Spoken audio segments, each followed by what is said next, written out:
I remember that one session that we had, or one client that we were working with, where we shot a bunch of content with them for a week, and we were building out the full like shot list and everything. And I'll never forget you just kind of jumping in and being like, oh, I want to take a stab at like helping to craft the storyboard around a lot of this stuff.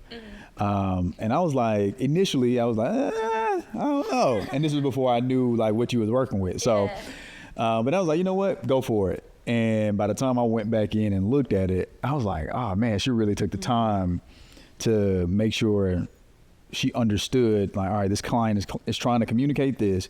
This is what we're trying to convey across to an audience, and let's make sure that what we're sequencing is done the right way from a story standpoint.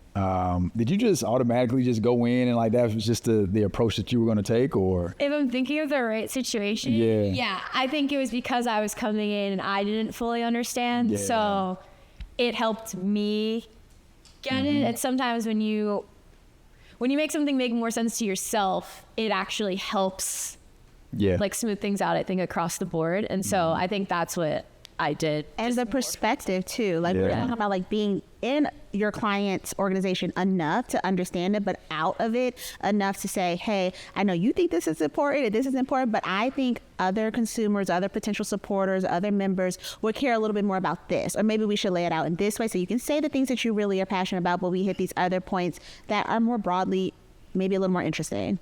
Yeah, I think that's exactly. And to that point, it's really good to be really involved in the actual work that you're doing. Because I know a lot of people, I mean, you guys probably know this, like a lot of people in this industry, they really are just looking for like the next dollar, and they'll just do whatever the client wants. And like the work will turn out okay, or it'll turn out good. But the people that we work with, the brands that we work with, we want to make sure the stuff that we're doing is great.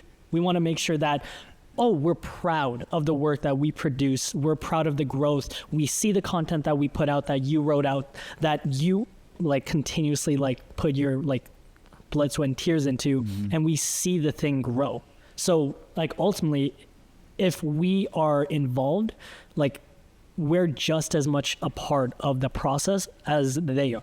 And I think pride is a huge part of it as well, because if you're not gonna like it or share it or whatever, why, how are you gonna expect somebody else to? Like so like make sure the stuff that you're working on, the stuff that you're doing, the stuff that you're putting time and money into is actually stuff that you are proud of and support and want to share. We did have this conversation though over in Chicago. We have the people that are shooting, you have to be careful, because at the end of the day, it's not your baby. So like the content that I create, it's like mixing pot of like your idea, their idea, my creativity. Like I'm obviously, me and my team were actually shooting the thing, but I can't be so like in my own head, like I know what's best. I'm creating this, I gotta be proud of it. No, like this is a thing that we're building collectively. But I do agree to a certain extent, be proud of the work that you do.